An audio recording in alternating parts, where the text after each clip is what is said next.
El tema de esta predicación: características de los elegidos de Dios. Características de los elegidos de Dios. Por los últimos martes, desde el año pasado, Dios ha venido trabajando con la iglesia Hashem, revisando esta carta, esta primera carta que Pablo escribe a los hermanos en Tesalónica, y llevándonos a revisar nuestra vida, y considerando el mover de la iglesia en Tesalónica como una iglesia modelo. En algún momento ya mencionábamos esto, que para Pablo fue un gozo muy grande lo que Dios hizo con esta iglesia. Hizo cosas muy grandes, y uno de los puntos que Dios quiere con la iglesia local, con la iglesia Hashem, es que podamos llegar e imitar esas características de la iglesia en Tesalónica. El capítulo 1 tiene muchos rasgos de cómo fueron los cristianos del primer siglo, particularmente en esta iglesia. Pero no perdamos de vista algo muy importante. Esta iglesia no tenía pastor, no había liderazgo. El apóstol Pablo, con Silvano, con Timoteo, llegaron, estuvieron ahí 3 semanas aproximadamente, sembraron la palabra, vino la persecución y salieron de Tesalónica. Y después de un tiempo manda a Timoteo para que revisara lo que estaba pasando en la iglesia en Tesalónica, y le entregaron buenos resultados. La iglesia crecía, se fortalecía. Pero algo muy importante que Dios quiere que veamos, hermanos, es de que en su misericordia no fue necesario que un pastor estuviera al frente, sino que la misma palabra del Señor trabajaba en sus vidas. Y sabe que como pastor es un anhelo en mi corazón con la iglesia local. Uno de mis anhelos es el saber que la iglesia aquí donde estamos, esté el pastor o no esté, ellos sigan caminando en el Señor, se sigan fortaleciendo, se sigan buscando de Dios. Y es el caso de la iglesia en Tesalónica. Pablo elogia mucho a los hermanos por lo que estaba pasando, y lo que sucedió ahí nos dejan unas marcas, unas características que Dios quiere que recordemos y que podamos imitar. Dice el texto 4, ponga su vista ahí: porque conocemos, hermanos amados de Dios, vuestra elección. Esto ya lo hemos mencionado muchas veces. ¿Cómo Pablo supo que eran elegidos, que eran salvos? La respuesta es por la manera como vivieron. Esa es la manera como nosotros nos damos cuenta que la palabra que está siendo predicada y sembrada en el corazón de la iglesia está dando resultado, y lo vamos a ver a través de las vivencias de cada uno de nosotros. Y por eso Pablo se dio cuenta, no solamente de que su vida cambió, sino que la vida actual que estaban viviendo estaba dando frutos, los cuales glorificaban al Señor. Hace más de 15 días que estuvimos aquí, abordamos algunas características. Hablamos de la fe que obra, del trabajo cómo lo hacían, la motivación del trabajo y la esperanza constante que tenían ellos en las cosas del Señor. Pero vamos a ver, con la ayuda de Dios, algo muy importante. Mire lo que dice el capítulo 5 de la misma carta. Vaya conmigo, 1 Tesalonicenses 5:8. Adelante unos capítulos. Y aquí Pablo hace mención de cómo era la vida de los hermanos en Tesalónica, por cómo vivían. Dice el texto 8: pero nosotros, que somos ¿de qué? Del día, seamos sobrios. Aquí Pablo hace una ilustración enfatizando que el cristiano tiene que andar como de día, no ocultando nada. Una de las características del cristiano debe de ser que su vida debe de ser transparente. Esté el pastor, no esté el pastor, el llamado de Dios es que nuestra vida sea una hoja que todos puedan ver que Cristo está en nuestros corazones. Somos del día, dice el texto 8, seamos sobrios, habiéndonos vestido con la coraza de fe y de amor, con la esperanza de salvación como yelmo. Eran cristianos que la prioridad de ellos eran las cosas espirituales. Ahora, esto es muy importante, hermanos, porque Dios quiere que nos demos cuenta cuáles son las prioridades en nuestra vida. Con eso en mente vamos a ir al texto 5 del primer capítulo que leímos y vamos a ver algunas de las características que encontramos del versículo 5 al versículo 10 del primer capítulo. Ponga su vista ahí. Pues nuestro evangelio no llegó a vosotros en palabras solamente, sino también en poder, en el Espíritu Santo y en plena certidumbre, como bien sabéis, cuáles fuimos entre vosotros por amor de vosotros.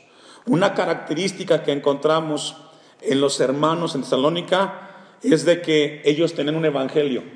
Ese evangelio que ellos recibieron, se apropiaron de él. ¿Sé qué, hermanos?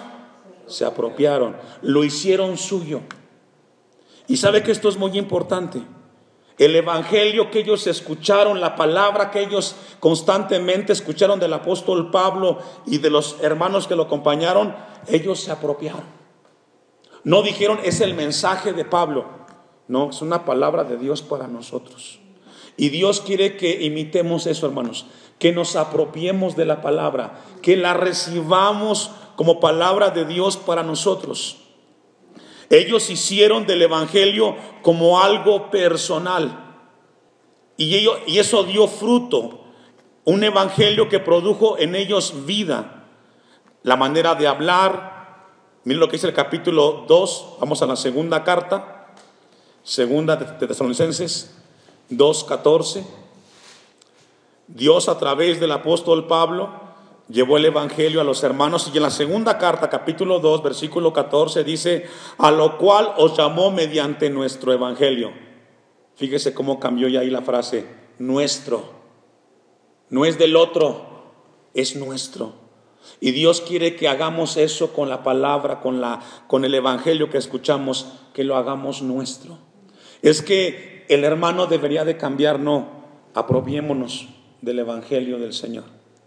Dice, a lo cual os llamó mediante nuestro evangelio para alcanzar la gloria de nuestro Señor Jesucristo.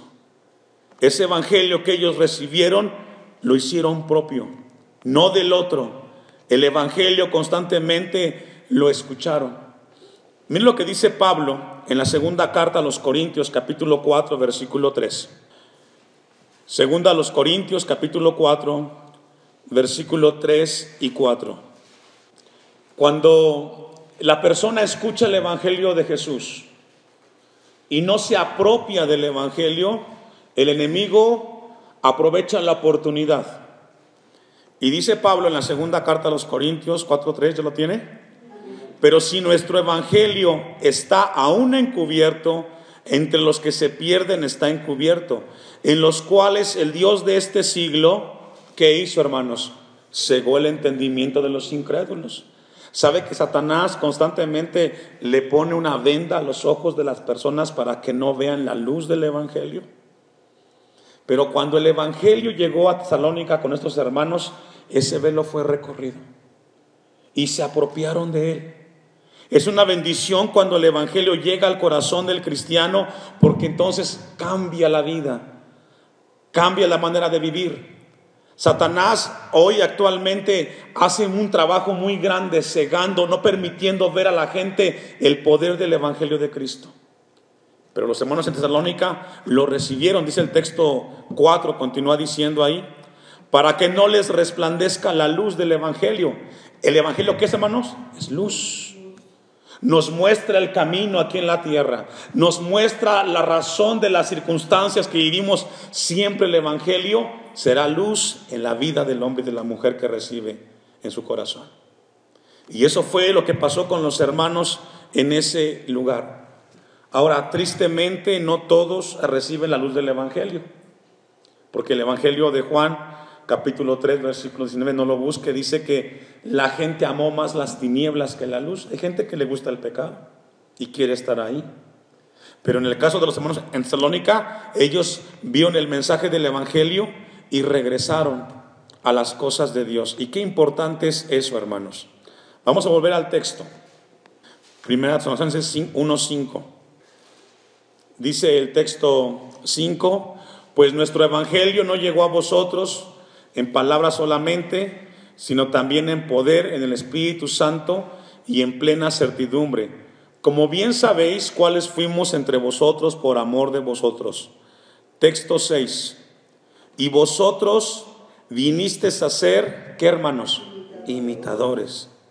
Eso es vida nueva. Los hermanos en Tesalónica vinieron a ser imitadores. La palabra imitar que encontramos ahí es mimetai en el griego y significa pequeñas copias. Pequeñas copias. Es decir, no sé si usted ha ido seguramente a una papelería y lleva una hoja y saca una copia y la ve que es exactamente igual. Y eso fueron los hermanos en Tesalónica. Fueron copias de Cristo, con un testimonio que impactaba a su alrededor. Y eso Dios quiere, hermanos, que tengamos en nuestros corazones.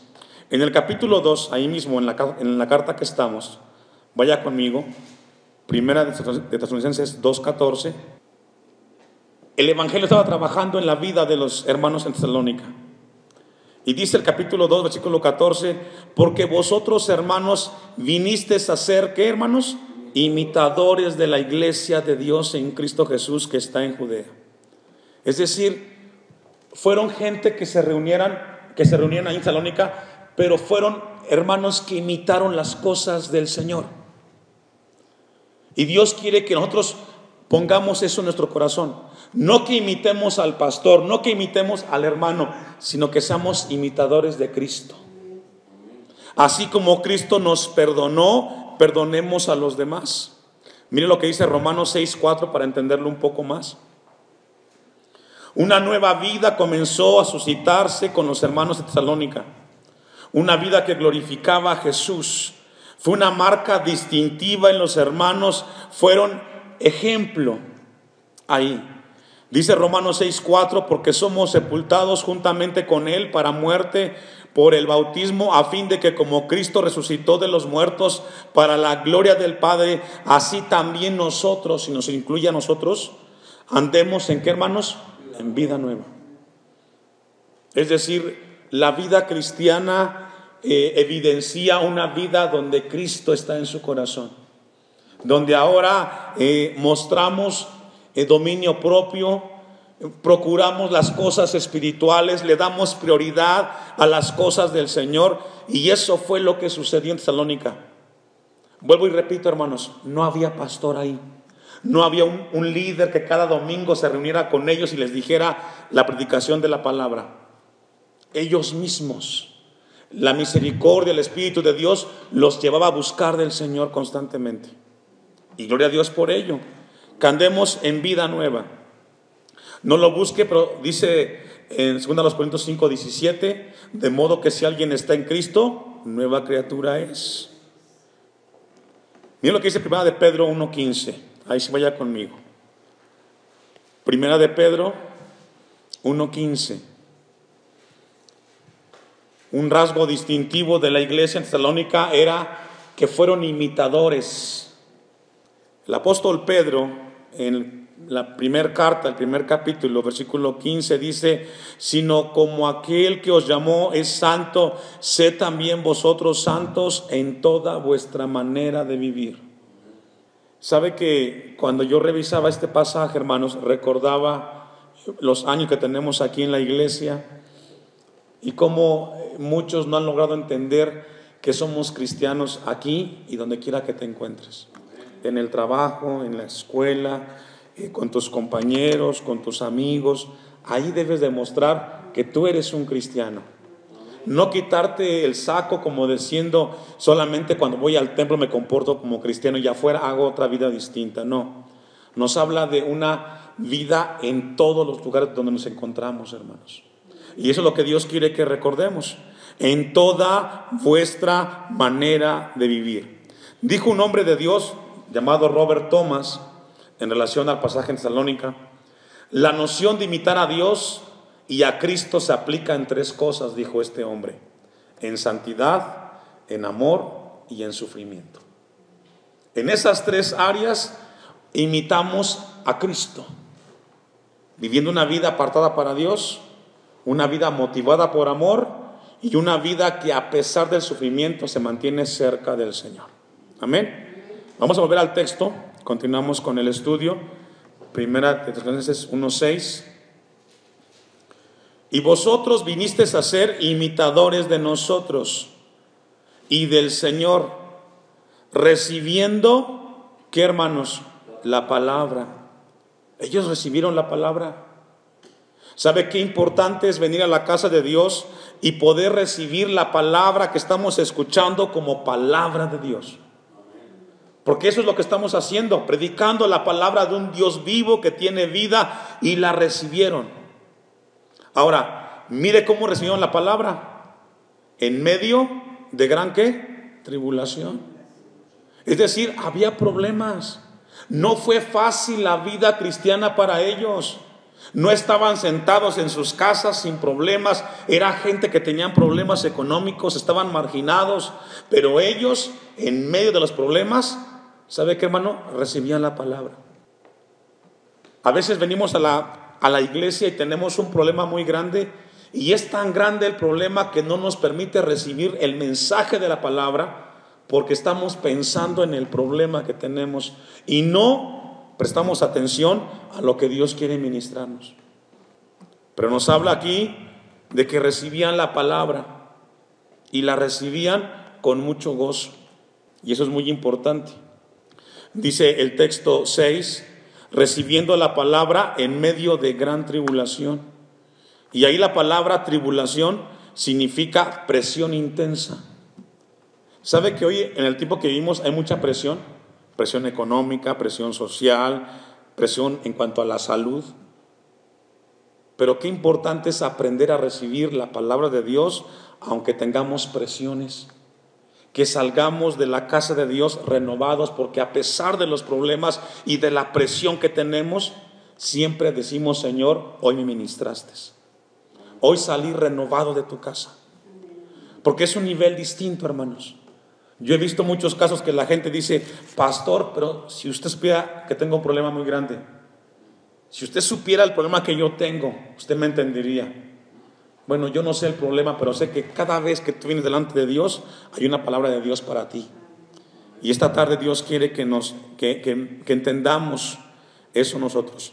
Ahí mismo, vamos al capítulo 3, en la carta, versículo 4, la primera carta, primera de Tesalonicenses 3:4. Porque también, usted me alcanza, estando con vosotros, os predecíamos que íbamos a pasar, ¿qué? Tribulaciones, como ha acontecido y sabéis. Es decir, ya Dios les había ministrado que iban a pasar problemas, pero que ellos iban a permanecer.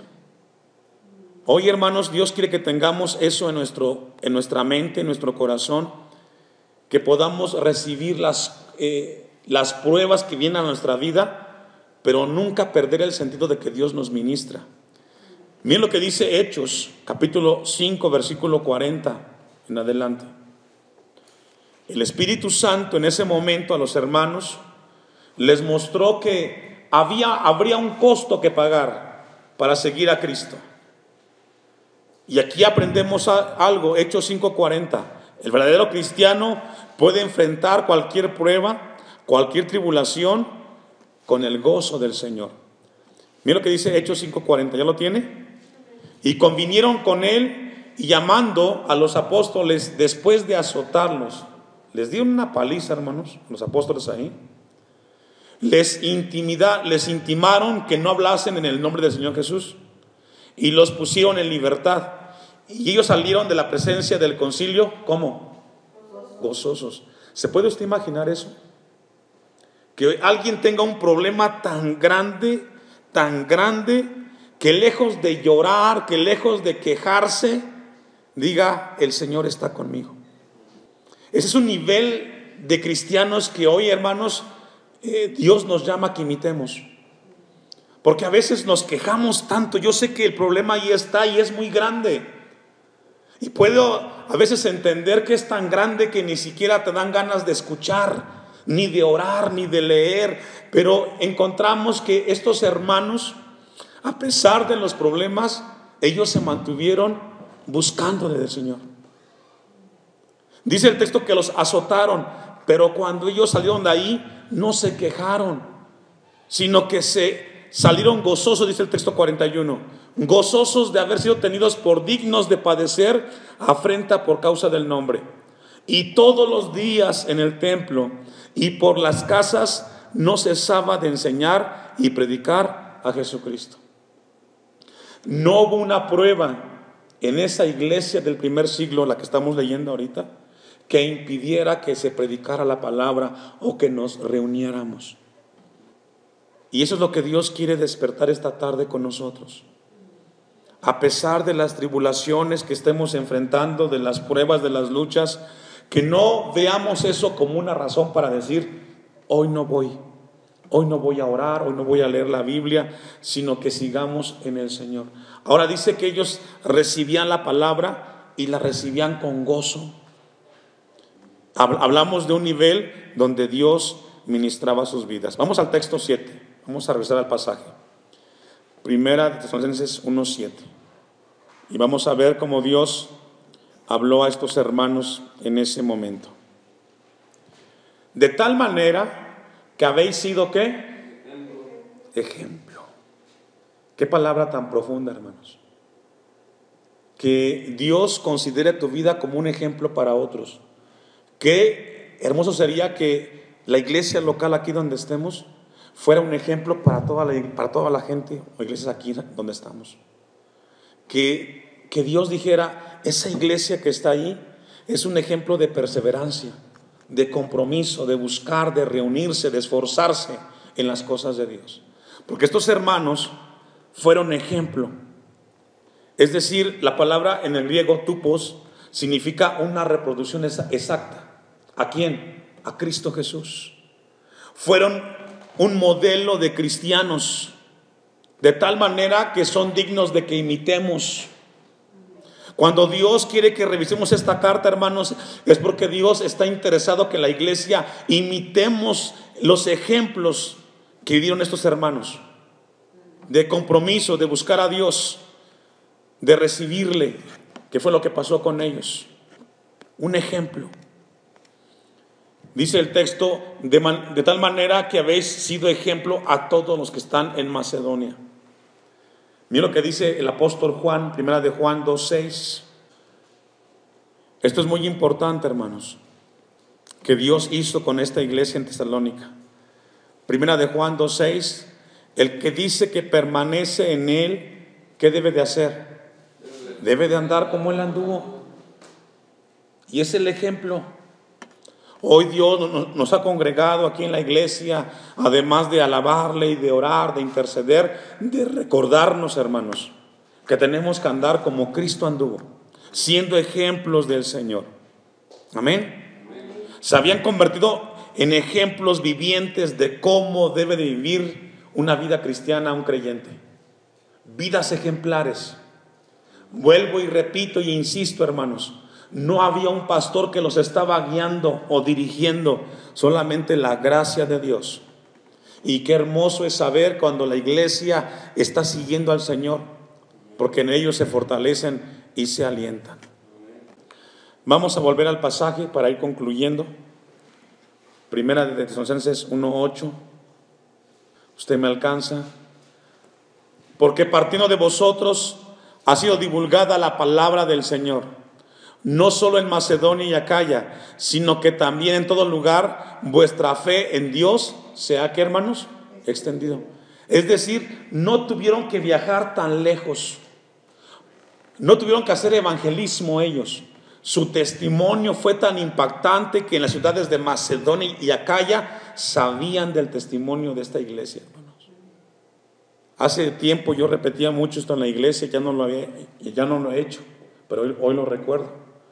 La mejor campaña que podemos hacer aquí de evangelismo es nuestra vida, hermanos. Porque la gente, aunque viva lejos, puede llegar a escuchar lo que Dios hace en nuestras vidas. ¿Qué fue lo que pasó con estos hermanos? Hasta Macedonia, hasta Acaya, hasta allá llegó la muestra de vuestra fe. Hasta allá sabían cómo vivían ustedes y cómo buscaban del Señor. La fe fue tan grande Concluimos, versículo 9. Porque ellos mismos cuentan de nosotros de manera en que nos recibisteis y cómo os convertisteis de los ídolos a Dios para servir al Dios verdadero. Es decir, hubieron evidencias. Dios les quitó el velo, los sacó de la idolatría y ahora sirvieron a Dios. La palabra que encontramos ahí, ¿cómo os convertisteis de los ídolos a Dios? ¿Para qué, hermanos? Para servir. ¿Para qué? Ahora que estamos en Cristo, ¿qué tenemos que hacer? Servir. Antes, en el mundo, allá servíamos a los placeres del mundo y nadie nos obligaba, íbamos solos a los bailes, a las fiestas mundanas, qué sé yo, y allá estábamos. Y ahora en Cristo muchos no quieren servir, les cuesta servir, pero Dios nos llama a recordar que ahora en Cristo también servimos, pero a un Dios poderoso, para la gloria de ese Dios poderoso. ¿Y cómo os convertisteis de los ídolos a Dios para servir al Dios vivo y verdadero? Versículo 10. Y esperar de los cielos a su Hijo, al cual resucitó de los muertos, a Jesús, quien nos libra de la ira venidera. Al final, uno de los rasgos es que esta iglesia estaba comprometida, escuchen esto, esperando la venida de Cristo. Yo le hago una pregunta a usted. ¿Usted espera a Cristo? Anhelamos, en nuestro corazón existe ese anhelo de decir: Señor, pronto estaré contigo, pronto te veré, estoy preparado, estoy listo. Como iglesia, yo estoy muy cerca de estar un día contigo por la eternidad. Porque una iglesia modelo es aquella iglesia que se prepara y espera el encuentro con su Dios. Ya sea que Él venga por nosotros o que Él nos llame a su presencia y parta uno de esta tierra, hermanos. Con esto Dios quiere que nos despidamos esta tarde de su iglesia, anhelando y esperando que Él venga por nosotros. Que seamos una iglesia que mientras estamos en la tierra nos reunimos, pero que en nuestro corazón existe el anhelo de un día encontrarnos con nuestro Dios. Que digamos: he caminado la carrera de la fe, pero Señor, para mí es más importante un día estar delante de tu presencia. Que eso, hermanos, esté en su corazón, que eso lo motive y lo lleve a usted a buscar más de Dios.